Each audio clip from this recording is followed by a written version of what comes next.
पर यहाँ पर पीछे चल रही है। और अब बात कर लें मारवाड़ में आपको बताते चले कि मारवाड़ में कुल 41 सीटें हैं, 40 पर, जैसा कि मैंने आपको पहले ही बताया कि एक सीट पर चुनाव नहीं हुआ है निधन की वजह से, तो मारवाड़ की 40 में से बीजेपी 21 पर आगे चल रही है, कांग्रेस पार्टी 13 पर आगे चल रही है, अन्य 6 पर यहाँ पर लीड बनाए हुए हैं। लेकिन मारवाड़ में भारतीय जनता पार्टी कमाल का प्रदर्शन कर रही है और कांग्रेस पार्टी काफी ज्यादा पीछे छूट गई है। जैसलमेर बीकानेर की बात करें तो यहाँ पर 19 में से 10 पर भारतीय जनता पार्टी आगे चल रही है और 9 सीटों पर कांग्रेस पार्टी यहाँ पर आगे चल रही है। जैसलमेर बीकानेर में हाड़ौती की बात करें, क्षेत्रवार हम आपको दिखा रहे हैं। हाड़ौती में 17 कुल विधानसभा की सीटें हैं, बीजेपी 12 पर, कांग्रेस पार्टी बहुत पीछे है, यहाँ पर 5 पर सिर्फ आगे चल रही है। जयपुर की 44 सीटों में कांग्रेस पार्टी 24 के साथ बढ़त बनाए हुए है, जबकि भारतीय जनता पार्टी 19 के साथ जयपुर में पीछे है। यहाँ पर कांग्रेस पार्टी 24 सीटें, जयपुर की 44 में से अभी तक के आंकड़ों में, रुझानों में निकलकर सामने आ रहा है। भारतीय जनता पार्टी 19 पर दिखाई दे रही है। 44 के आंकड़े में से कांग्रेस पार्टी को जयपुर से कम अच्छी खबर सामने आई है। और अहीरवाल के इलाके में अगर हम देखें तो अहीरवाल में कांग्रेस पार्टी 12 पर अपनी लीड बनाए हुए है, 22 में से भारतीय जनता पार्टी 9 पर और अन्य 1 पर। तो ये क्षेत्रवार हमने आपको दिखा लिया है।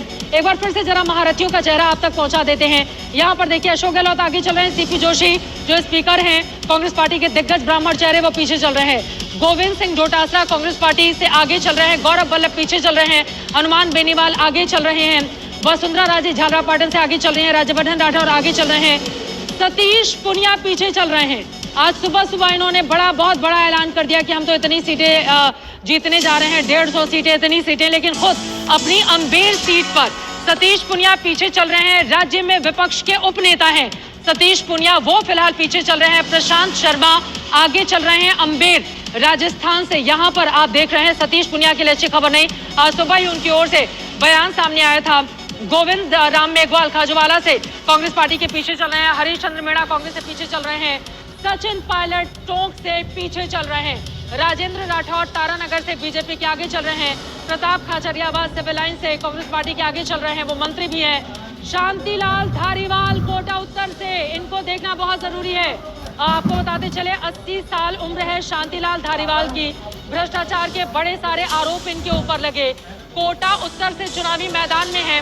कोटा उत्तर में इन्होंने बहुत विकास किया है, राज्य वहां के कोटा के सौंदर्यीकरण के लिए अगर आप जाएंगे कोटा घूमने के लिए तो आप पाएंगे कि शांतिलाल धारीवाल की ओर से विकास के बहुत कामकाज किए गए, लेकिन वहां पर बीजेपी के प्रहलाद गुंजल की ओर से भ्रष्टाचार के आरोप लगाए गए कि 1400 करोड़ से ज्यादा खर्च करके मोटा पैसा बचाने का काम शांतिलाल धारीवाल की ओर से किया गया, भ्रष्टाचार के आरोप लगे। कांग्रेस आला कमान का साथ नहीं मिला, मुख्यमंत्री अशोक गहलोत के हालांकि बहुत करीबी ये माने जाते हैं, आला कमान कांग्रेस का नहीं चाहता था शांतिलाल धारीवाल को यहाँ पर टिकट दिया जाए, लेकिन अशोक गहलोत के करीबी होने का उनको फायदा मिला। 80 साल के हैं शांतिलाल धारीवाल, वो फिलहाल इस वक्त पीछे चल रहे हैं, प्रहलाद गुंजल भारतीय जनता पार्टी के आगे चल रहे हैं। ये महारथियों की हमने बात कर ली है। और विश्वराज सिंह मेवाड़ नाथद्वारा से बीजेपी के आगे चल रहे हैं। चलिए ये तो हमने बात कर ली है, अब फिर दोबारा कंप्यूटर बाबा के पास हम आएंगे, दूसरी तरफ चलते हैं, एक बार फिर से आपको दिखाते हैं कि स्थिति इस वक्त क्या बनी हुई है अलग अलग हिस्सों की। लगातार विधानसभा के लिहाज से भी हम आपको बता रहे हैं कि अभी की परिस्थिति क्या बनी हुई है। तमाम हमारे संवाददाता भी अगर जुड़ते हुए चले जाए उनके पास एक एक करके हम जाएंगे, लेकिन उसके पहले आपको बताते चले मध्य प्रदेश में भारतीय जनता पार्टी रुझानों में सरकार बनाती हुई दिखाई दे रही है। 230 में से 227 के आंकड़े निकलकर सामने आ चुके हैं। रवीश पाल सिंह हमारे संवाददाता जुड़ चुके हैं ज्यादा जानकारी के साथ। रवीश कहाँ गए, बातचीत कर रहे हैं क्या किसी से? बहनों को मालिक बनाया। जी बोलिए, बात कीजिए मध्य प्रदेश अध्यक्ष भारतीय जनता पार्टी के। लाडली बहना, उन्हें सम्मान देने का काम किया तो प्रधानमंत्री जी ने, मुख्यमंत्री जी ने किसानों को सम्मान दी।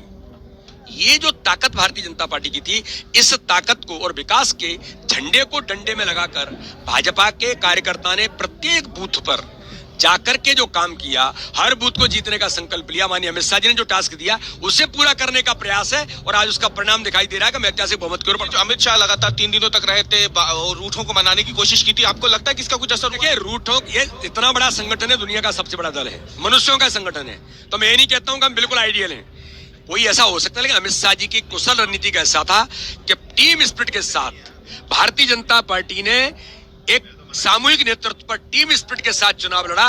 ये जो जीत दिखाई दे रही है मध्य प्रदेश के अंदर, माननीय प्रधानमंत्री, माननीय अमित शाह जी, माननीय नड्डा जी के नेतृत्व में टीम स्पिरिट का परिणाम है।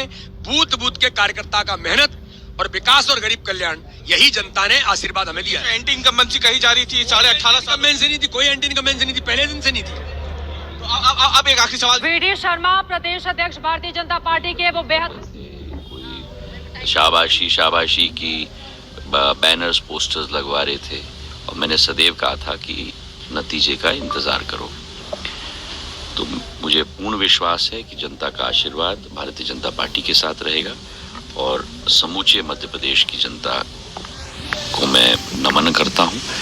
और अभी रुझान आ रहे हैं, अंतिम नतीजे तक हम लोग इंतजार करें, पर मुझे पूरा विश्वास है कि भारतीय जनता पार्टी की सरकार बहुमत नहीं लेकिन पूर्ण बहुमत के साथ बनेगी। ओल्ड पेंशन भी नहीं चला सर, लाडली बहना का कमाल कहेंगे कैसे? अब मैंने आपको सदैव कहा मैं ज्योतिष नहीं हूँ, तो मैंने कहा है बहुमत नहीं, संपूर्ण बहुमत के साथ सरकार। क्या कारण मानते हैं जनता का इतना समर्थन मिला है, क्या वजह है? मैंने यही कहा कि हमारी डबल इंजन की सरकार, प्रधानमंत्री जी का नेतृत्व, प्रदेश में हमारी जन कल्याणकारी योजनाएं, इन सभी के आधार पर हमारा जनता के साथ एक व्यक्तिगत और हृदय का संबंध, सुशासन की सरकार, यही कारण है। मुझे पूर्ण विश्वास है कि दिग्विजय सिंह 2 दिन से आपको अटैक कर रहे हैं। कल भी उन्होंने कहा कि हमारे पास सिंधिया जैसे नहीं है, हमारी कांग्रेस नहीं टूटेगी, हॉस्टेडिंग नहीं होगी,